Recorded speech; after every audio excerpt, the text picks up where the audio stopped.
Raja dan Bendahara Negeri Haruku ditahan, diduga selewengkan ADD.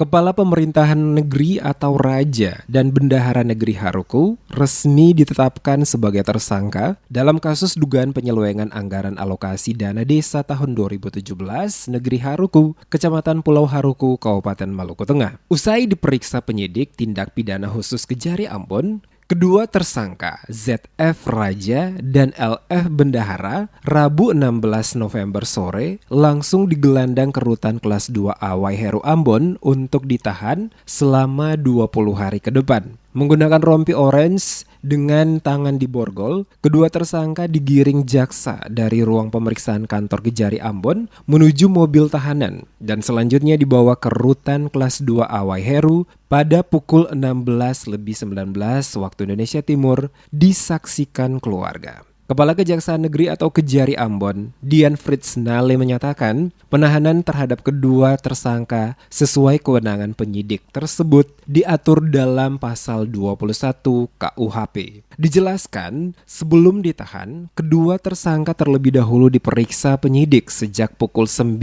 waktu Indonesia Timur sebanyak 60 pertanyaan yang ditanyakan penyidik kepada kedua tersangka. Disebutkan berdasarkan hasil perhitungan bersama antara Kejari Ambon dan ahli dari inspektorat, keduanya diduga telah merugikan negara sebesar lebih dari 400 juta rupiah. Penyidik melakukan penahanan, ya, bagaimana dia terdapat pasal 21 KUHP, itu ada alasan-alasan subjektifnya bahwa kita menghindari jangan sampai para tersangka ini menghilangkan barang bukti, mengulangi perbuatannya, ya, ataupun melarikan diri.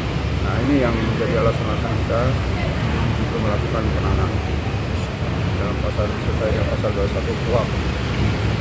Sedangkan tersangka yang ditahan ini berinisial ZF dan LF. ZF dan LF. Yang ZF adalah merupakan Raja Haruku, sedangkan LF adalah merupakan Bendahara Haruku. Kalau istilahnya Bendahara Negeri Haruku, ya.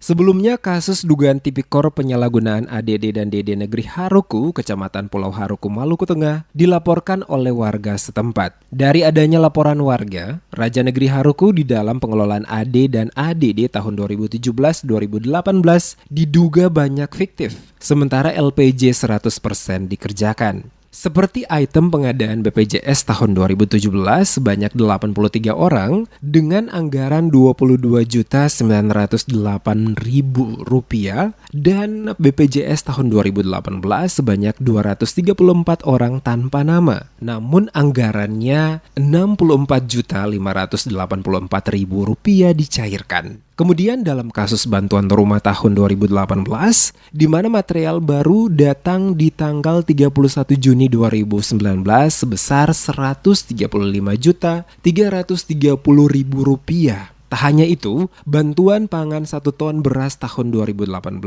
sebesar Rp10.361.679 dalam RAB terrealisasi. Sementara masyarakat tidak pernah menerima beras dari aparat desa.